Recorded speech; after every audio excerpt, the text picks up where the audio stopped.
Welcome to Nitpicking Nerds, and today we're talking about a side of Commander that isn't just playing the cards. It's our complete guide to Commander politics.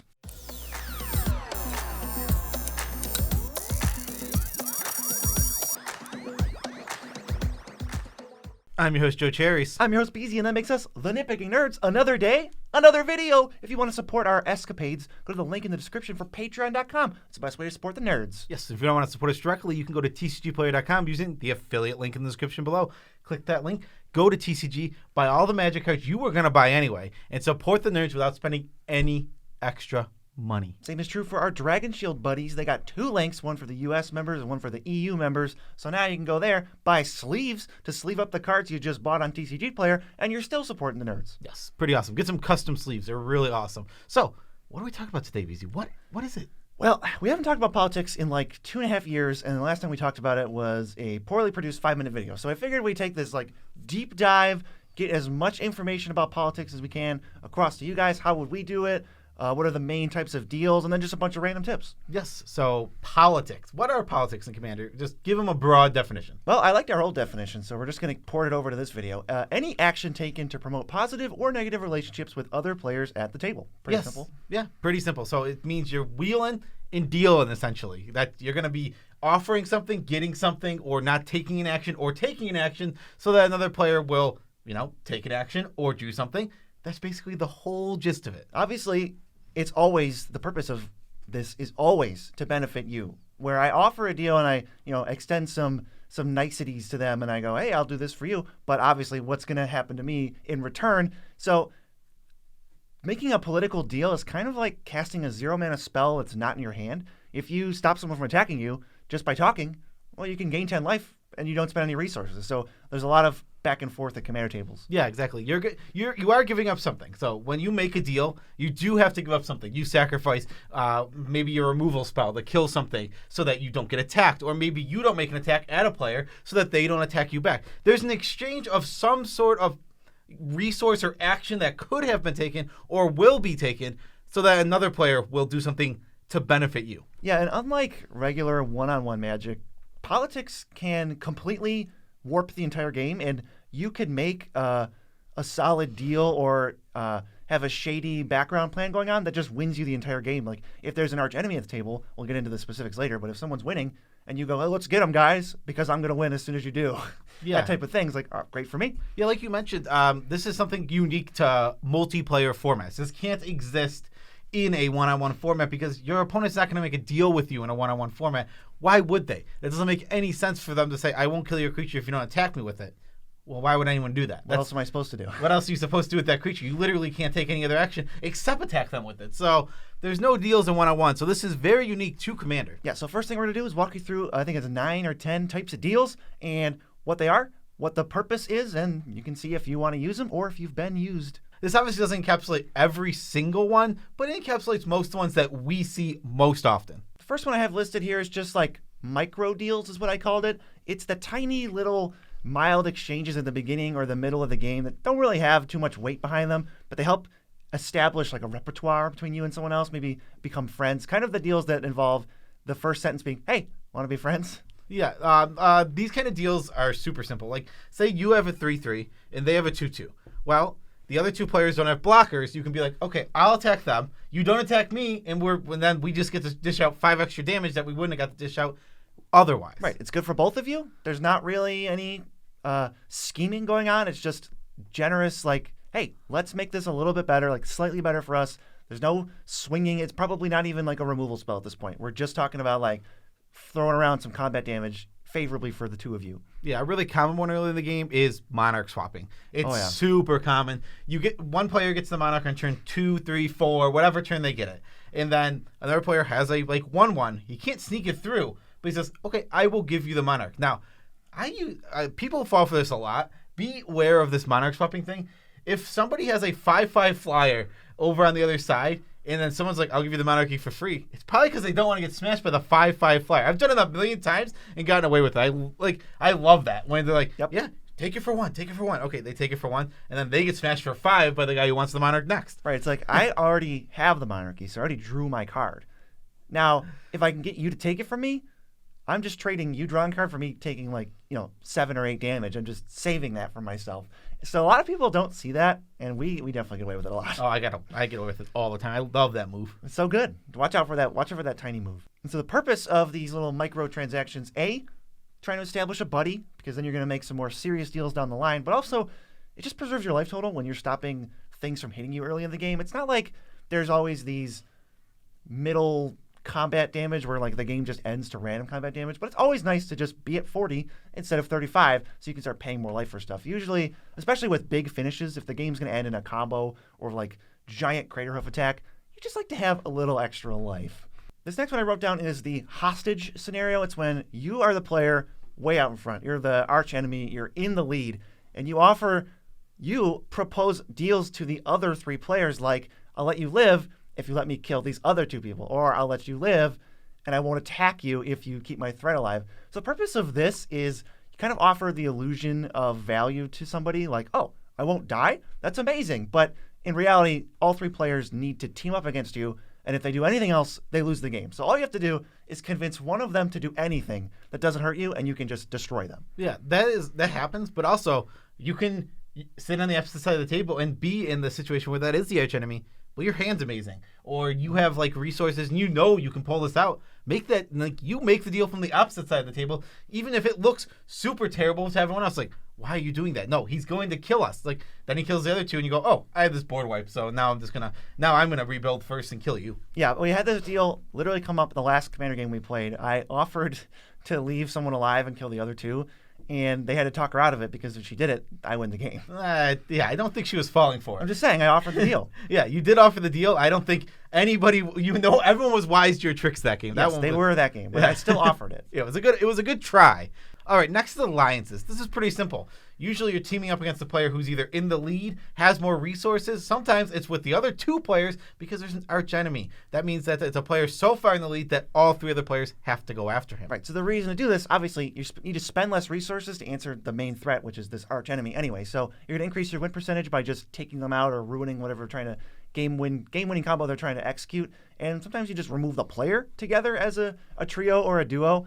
And I like this one. I think this one is super common. I think it's super necessary to Commander because if you don't start doing these team up and arch enemies and realizing who is the biggest threat, this comes down to threat assessment, which is something we will probably talk about in a later video. Yeah. But if you can assess who the threat is as a player, it's going to help you a lot. Because if you just I've seen it way too many times where someone just they're like, I can just keep attacking this other player who's their friend, who is their friend. The only thing they want is to stop player A who's in the lead by a mile, but they just keep attacking because they can. And that that can be super bad and detrimental to you because you didn't make a deal. Yeah, you're also not currying favor with other people when you randomly just beat them up. Even if it's something simple as this guy's way out in front, he went Soul Ring into Smothering Tide. So let's hold off on attacking each other for a minute and just focus on getting damage through and trying to kill them any way we can because they're going to run away with the game. Actually, just because you brought up the Smothering Tide thing, I had somebody play a turn, 2 or 3 Smothering Tide. I think it was BZ.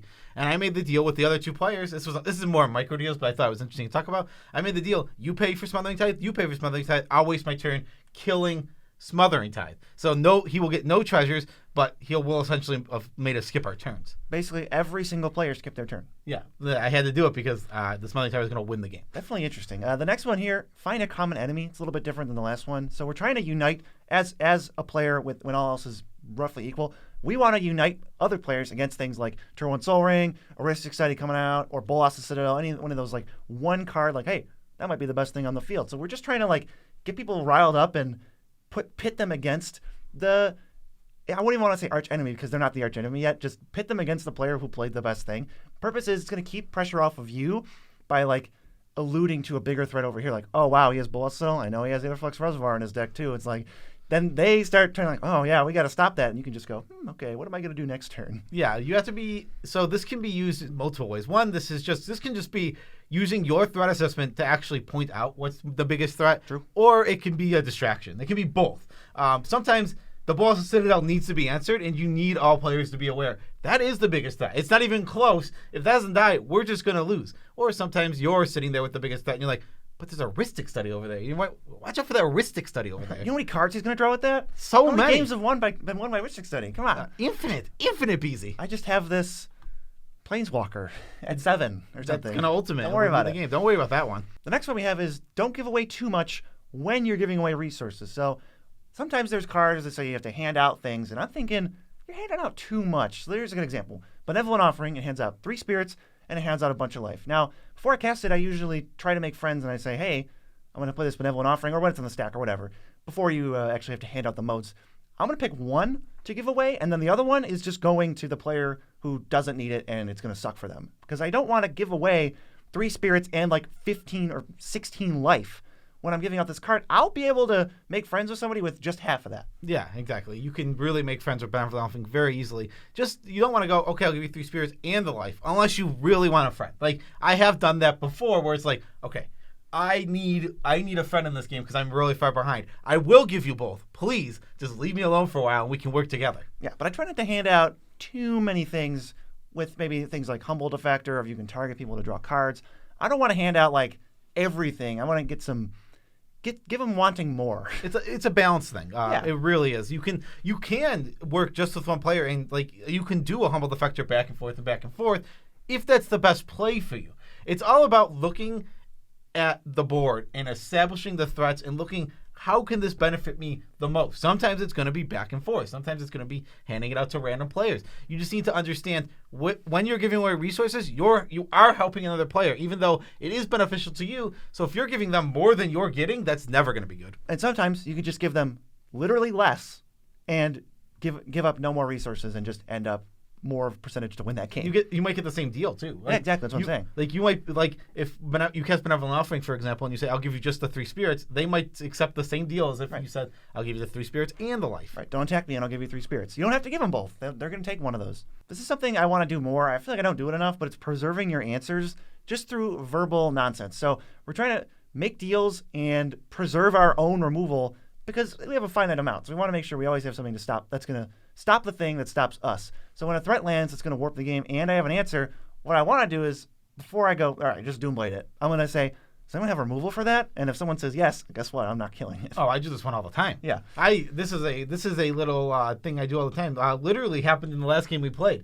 I'm like, does anyone have an answer to that? We have to answer that. I had it in my hand. I mean, I wasn't gonna say that, but I did have it in my hand. This one's a little tricky. You can come off as being a little dishonest. It's bluffing. It is bluffing, but sometimes you gotta try. If you can get another player to use their removal spell, okay, that's just beneficial to you because now you spent no resources. I often like to go if nobody has the answer, I'm like, well, I can answer it, but give me something in return because now I'm using my resource to help the table. Come on, give me something. Right, and I go like, oh, does anyone have anything? And they go, no. It's like, all right, blow it up.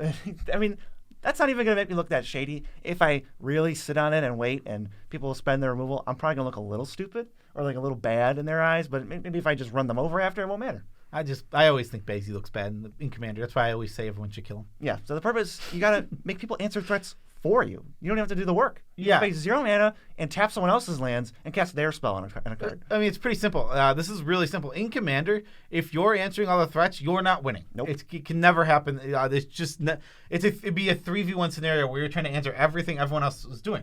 No, everyone has to be answering threats on the table, or else you're just not going to be in a position to win. Yeah, and if you can guide the removal or get it out before yours, all the better. Speaking of something that came up in a recent game of Commander, using last page to your advantage, I fell way behind. I had a Soul Ring on turn 1, and everyone was like, you're the enemy. Then I missed 4 land drops in a row, and I played no spells, and nobody did anything to me. I just sat there, and then 2 turns later, I rebuilt because everyone wasn't attacking me. They were all focused on each other, and I rebuilt, and I almost won that game. I didn't quite win, but I definitely came in a distinctive second. Yeah, it was a distinct second, and what you did was you're visibly behind, and you complain a little bit. You're like, oh man, another missed land drop. Guess I don't get to play Magic right now. I was like, pass. Just visibly like I don't have anything. Keep the pressure off of you. Lets you rebuild. He slams some stupid Sylvanas Stampede and just rebuilt on the spot. It's like, oops. That can happen in this game. We have cards that win on the spot. Of course, there's cards that bring you back into the game on the spot.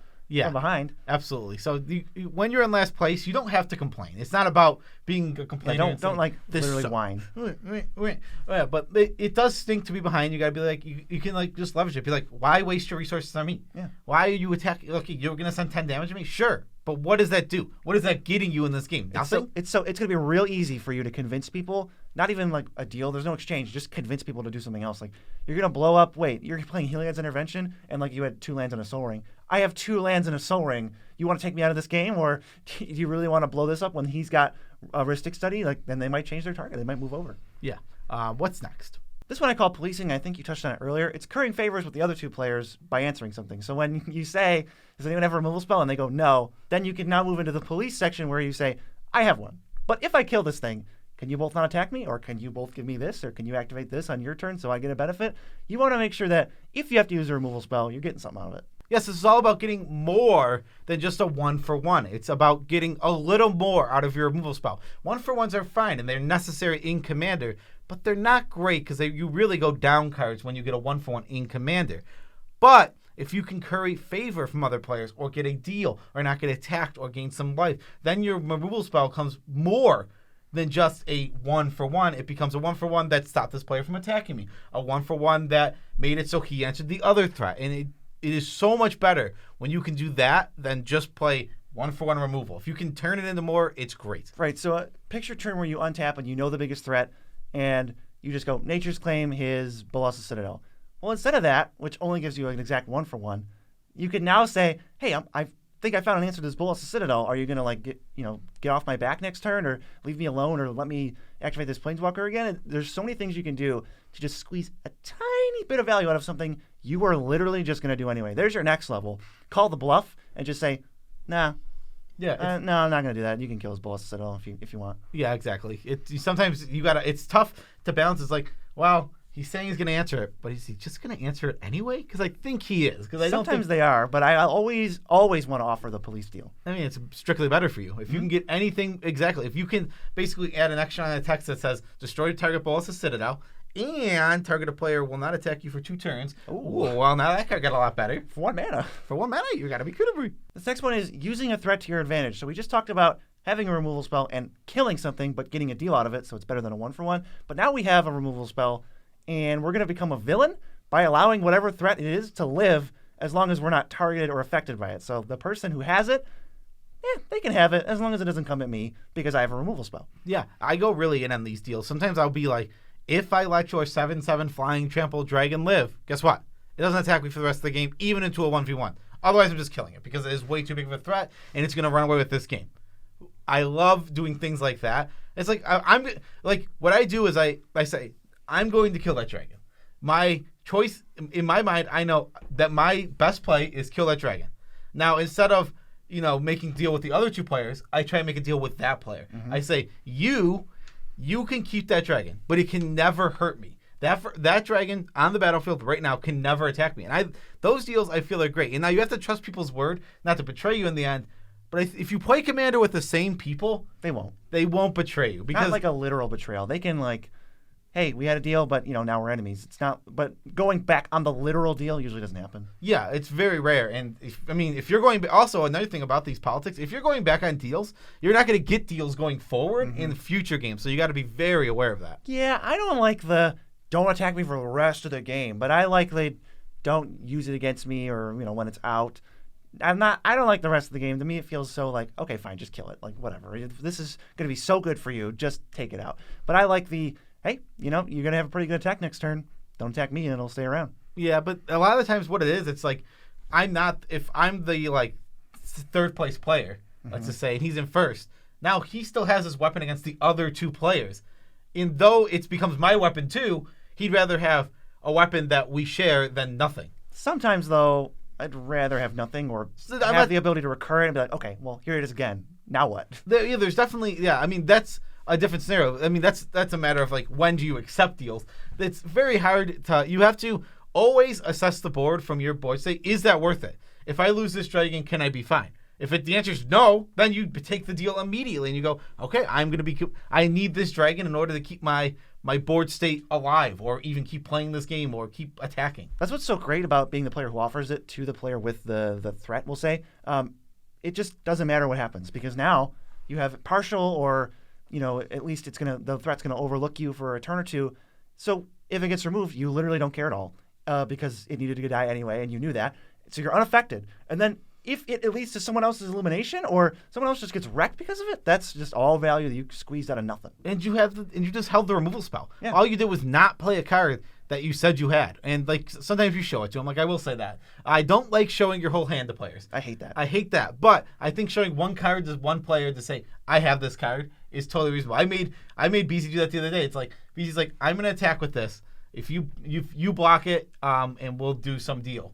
Oh yeah, I was like, I'm gonna kill his thing if you like. I think if it was like Chump Attack my Solemn or my Manifest token. Chump Attack my Ugin speed. Yeah, it was a face down card. I'm like, you show me the card, I see what it is, and then I'll give it to you. And they did, and it worked for me because I'm like, all right, I know I'm not scared of the mana rock. It was Midnight Clock. It was Midnight Clock. I wasn't scared of it. It was good, but I wasn't scared of it. This is the best one. This is objectively the most fun deal to make, because it's not a deal at all. You just sabotage other deals. As people are making deals, you can just interject with a little bit like, you just call into question the deals of other players, and you just ruin their deals for free. I have to do this to BZ all the time because nonstop. He's a huge deal maker. I'm a great deal maker. No, he makes so many deals. And they're all great. And if I don't intervene and point out the fact you're like, I would kill that. It's like, okay, hold on, guys. He's saying that he would kill that because his biggest threat is on the field. Yeah. Like BZ he has a silver tongue and he tries to manipulate the whole game. I used to get away with it a lot more, but now I am all over. I'm like, what? No. Joe spends half the game yelling at me. Because I have to. He's so annoyed that people are like, that is a good idea. Well, because people fall for your tricks. That's not what you were going to say. You're scheming. Yeah. Well, I don't know what I was going to say.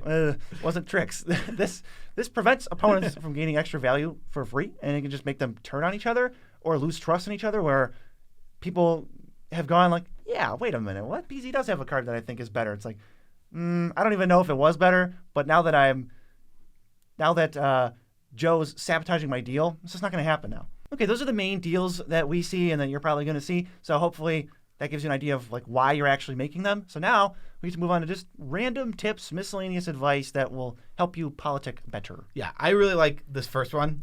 It's something I do a lot. It's being consistent when you play and doing things like, and it's political too, because what I do, sometimes I will be like, if you do that, that play is so negative for me. You're going to be my arch enemy this game, and I'm going to kill you. And now I follow through with that every time.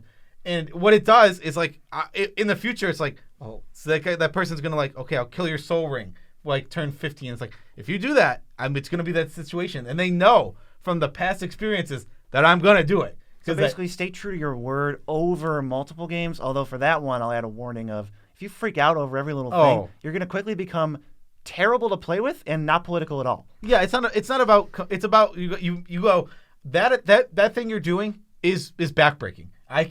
You can't do that. If you do that, I'm out of this game and I'm going to just use my resources to hurt you from here on out. Right. Now, they might do it anyway, because obviously if they're doing that, it's probably putting them in a good position, but it's a good way. I also do the no hostage situation for me too. It makes it tougher if people put a hostage situation down on the board where they have all three players hostage, but they can only kill one. Like Aetherflux? They're killing me. They're killing me because I'm not letting them get away with it, because it's way too hard to.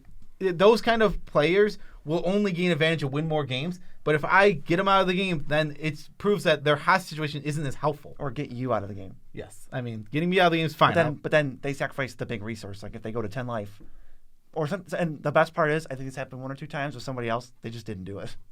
So you attack somebody at like 55 with Aetherflux, and they're like, you're just going to die. And he's like, fine. And then he's like, I'll go to 48. Yeah, exactly. It's like you gotta really force players' hands like that, and that is a political thing, because it's realistically you're dead. You're doing an attack that's going to kill you, but you know that they don't have the power to pull it off. It's make them pull the trigger, make them do it. Yeah, I also like with your like, I don't know what to call it, like a freak out thing where you say, I'm gonna go after you for the rest of the game. If they like Vandal Blast your turn 1 Soul Ring, that is not the appropriate time to freak out. We're talking like they have a choice. It doesn't really matter who they target, but if they target you, you like lose the game. Like we're like turn 10 stuff, like way late. So don't freak out over every little thing, because that's not going to get you anywhere. All right, the next one, becoming the arch enemy means you lose most of your bargaining chips. So be prepared. Maybe make deals before you land some ridiculous nonsense that's going to dominate the game, because people kind of still won't go back on it. They'll just feel bad. But don't try to make deals after. Well, you could try, but you're just not going to succeed. You lose most of your bargaining chips. Like, hey, will you do this for me? Random, like, don't attack me. It's like, no, I'm going to attack you. We're winning. Yeah, exactly. If you're in the lead, it's tougher to make deals. That's plain and simple. The more resources you have, especially that are either visible, whether if you have 30 cards in hand, if you have 50 creatures on board, if you have 3 soul rings because you stole everybody else's. You stole everyone else's soul rings. If it's very obvious you're ahead, it's harder to bargain. Now, you can be ahead with hidden resources, and if there's a card in your hand that draws you 7 cards and no one knows about it, then that's now you make the deal before you cast that spell, and it gives you an advantage. And then all of a sudden you're ahead, and they already made the deal. Yeah, you're holding up mana. You say, hey, we're friends, blah blah blah. Now I'll fire off my Blue Sun Zenith for 5 or something in a turn. So taxing the table makes it hard or almost impossible to make friends. If you have a Winter Orb out, I don't know who's going to make any deal with you at all. Yeah. I really don't. I mean, it's pretty simple. That's all there is to that. If you are playing tax effects, it is harder to make deals. Even a Rhystic Study. No one wants to make deals with the guy with the Rhystic Study because they're literally taxing the whole table, or they're drawing a million cards, both which are bad. Every deal I've tried to make while I have a Rhystic Study, I feel like just never goes well. Like, oh, we need to answer that threat. Let me draw a card every time you cast a spell this turn, and I'll answer it. No, that's not worth it. Here's something that has been a problem for me in the past. Don't let politics escalate into arguing. They're very similar. They can be. When you're having a conversation and you disagree, it turns into like a kind of back and forth, which can break down quickly into an argument. They're very similar, and the line is definitely blurred somewhere. But they can cross over so easily. Just try and stay in the game. Make sure that you no real world consequences. Don't be mean to them. Don't get mad at them. Just be like, I don't agree with that play. You're stinky. And obviously you're not going to get too mad when someone calls you stinky. Yeah, you can't really have an argument if you always limit your interactions to back and forth so many times. Like if you're back and forthing over the stupid deal about attacking 10 times, just shut up. It's not worth it. Like this is going to waste everybody's time. Make a quick deal. If you're not happy with it, most time tough. It's they made the deal, they're fine with it.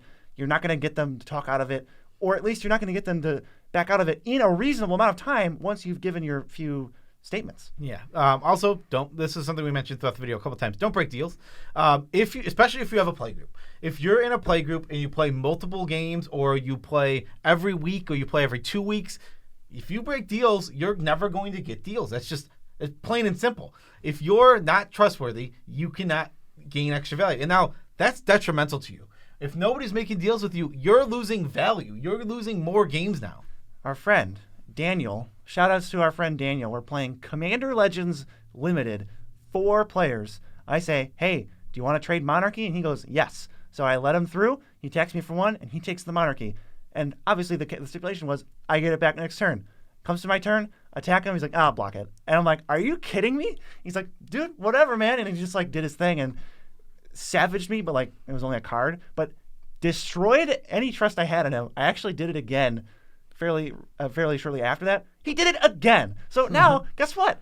I'm never trading the Monarchy with that human being again. And everyone else who saw it, most of the people in our play group, also don't trade it with him. So he's missed out on so many cards. Yes, that's what happens when you break deals. I mean, you got an advantage in the situation, but when you break the deal, you're always gaining something immediately. Right. But you're losing value overall, because if you break deals, you're just not going to get deals. I'm a trusting person, Dan, but it's not gonna happen anymore. Similarly to having a play group and also being ahead, not making deals, if you have a streamlined competitive deck where you have the best deck at the table and everybody knows it, they know what your deck's trying to do, they know your combo, they know your pieces. If you've played multiple games with this, you're going to have a hard time making deals. If you try to win on turn 4, what deals can you make? Hey, don't attack me. It's like, why? So you can win on turn 4? And then you go, yeah. And they're just going to attack you. It's not worth it. The game's too short. Yeah, I mean, you got to be aware of the best deck. If you know the decks at the table, it's not necessarily about being competitive or whatnot. But if everyone sits down with 5s and you know that the other guy has a 7, that's still a huge gap. And if you're aware of that, you're just not going to make deals with them. Even if his deck not broken or insane, it's still the best deck by far. So the more deals he gets, the more likely he is to win. Actually, you know what a really good example was? Everybody was equal power level too. Your Nicol Bolas deck, where every 8 mana way to win the game, like you had Omniscience and Expropriate and stuff. I never made deals with you because I couldn't make deals. Every time I would make a deal, the game gets prolonged a turn or 2, and then we just lose to this one spell by itself. So I always my philosophy was basically just, sorry, I just have to kill you because if I don't, I'm going to lose. I've played this before. Yeah, completely fair. We touched on it a little bit, but call bluffs like every so often, maybe half the time, because like we said before, the thing that makes deals so great is it's free to offer them, and you lose nothing.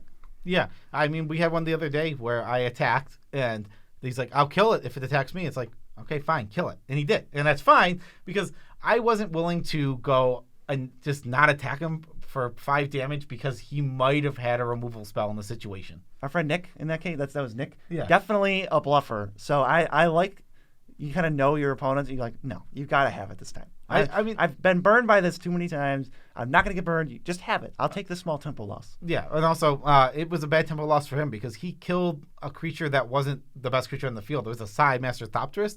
On BZ's side of the field, there was a much larger threat because of how BZ's deck works. He casts Artifact into Artifact into Artifact, and Side draws cards, and he makes artifacts, and he's a huge threat. Way bigger than my...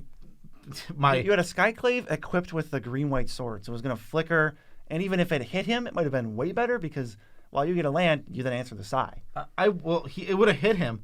I would have got rid of your Sai, and it would have just been a gravy for him. He still has the removal. But he still has the removal. But hey, well, I made him do it, and he did it, then it's fine. So you got to do that sometimes. You got to make him actually make the move. You can't just take every deal thrown your way. Yeah. Also, the game will take an hour. You're just like, no, I'm gonna just take my first few turns here. You guys can go do whatever.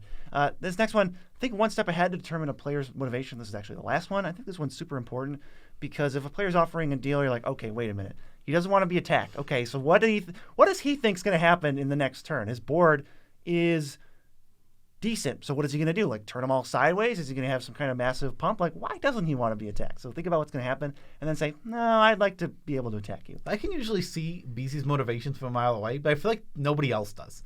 I don't know what.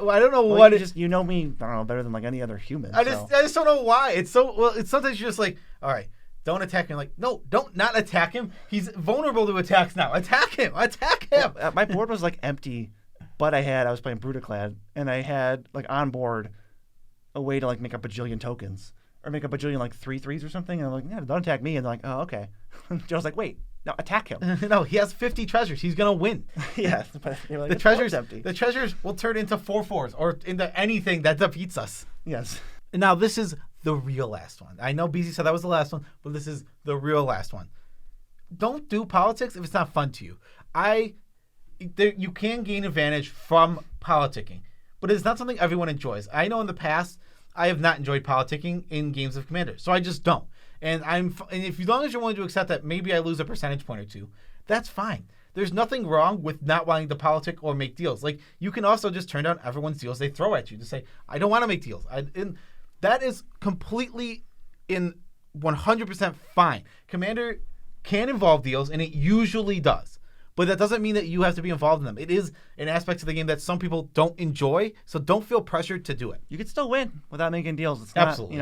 I think this will increase your win percentage overall, but if it doesn't increase your fun percentage, what's the point? Yeah, I agree 100%. Like, I know, like, I definitely enjoy politicking now, but there was definitely a time when I was you hated it. Because I think it was before you could stop me from getting... I got away with everything, and you hated it. Well, yeah, because people were... I mean, there were times where it was literally just like, kill Joe. Okay. And then Joe died. And it was just like, couldn't stop me.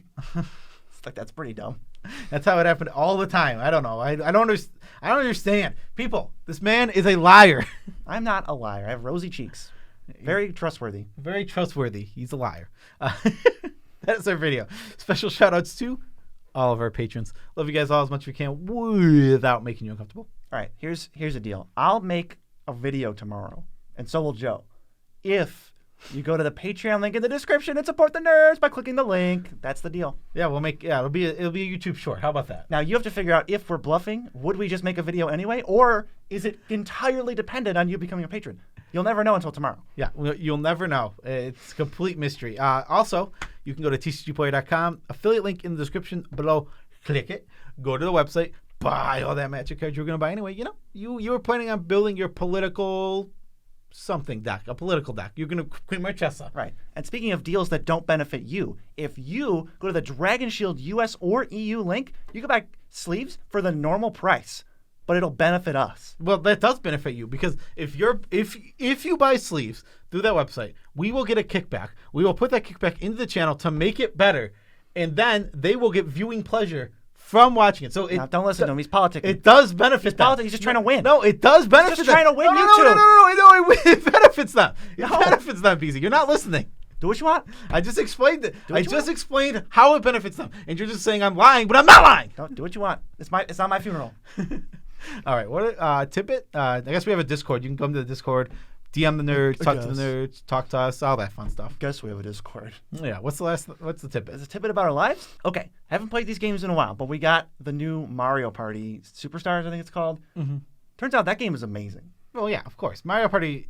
They finally went back to the old formula. They basically just brought it forward. They just revamped old games, old maps, and it's super, super fun. Now, they should add more, but it seems like all of them are just old ones, which is totally fine. I want more maps. I want more maps. 5 maps is not nearly enough. It's tiny. You could have had all the maps from 1, 2, 3, 4. Bring me the cowboy map. I know there's a cowboy map in number 3. I want the train map from number 8. I want just trying to think of random crap. I want the DK map from 7. There's a DK map in like 2, I think, too. Yeah. All right. Anyway, there's a secret hidden game mode to the Mario Party Superstars that everybody knows about. You just go to the mountain and go to 2v2. The sports games, there's ice hockey, shell soccer, and beach volleyball. Those are the best games. You can play those for hours. I will say the hockey sucks. Oh, the hockey's great. No, you can't aim the shot. It's so much fun. If the shots actually aimed in any reasonable manner, or if you know how, tell us, please. I mean, they just don't aim well. It didn't seem like it, but oh my God, we played a 30-turn game and a 20-turn game of regular Mario Party, and then we spent like the same amount of time just jamming those 3 mini games because it was so much. We were screaming and yelling and switching teams. There was 4 of us. It was great. The volleyball was so fun. BZ talked about this yesterday. It was like, all right, first you start off just knocking it over the net, trying to figure out how the game out how the game works. Then you figure out, oh, there's spikes. You can spike. So you run up and you spike the ball down, and it's okay. So that's the next step. But there's also blocking. Now you learn how to block the spikes. Jump up. Yeah, you jump up and block the spikes. I got really good at that at the end. And then BZ had to go around my spikes. Yeah, wait for him to drop or like go to the right or the left, and it was just insane. It was so much fun. It was so fun. I mean, the volleyball was actually stupidly fun. I really did not like the hockey because you just couldn't aim. It was so good. And we were just screaming at the terrible Shy Guy goalies. The one thing I figured out, accidental hack of the shell soccer, where there's like these Goombas in a row, and every time you knock one over, it's a point. And there was usually you can only get 1 or 2, but I just shot it in a straight line at the Goombas and hit 3 in a row, and we won the game. That was so good. The elusive triple Goomba. The triple Goomba. You don't see it every day. Yeah, I mean, we have literally never seen it. Yeah, but that game was amazing, and that sub game also amazing. Yes, very fun. Mario Party, obviously a great game. Again. I mean, the return of the great game. Peace out, Trip Scout.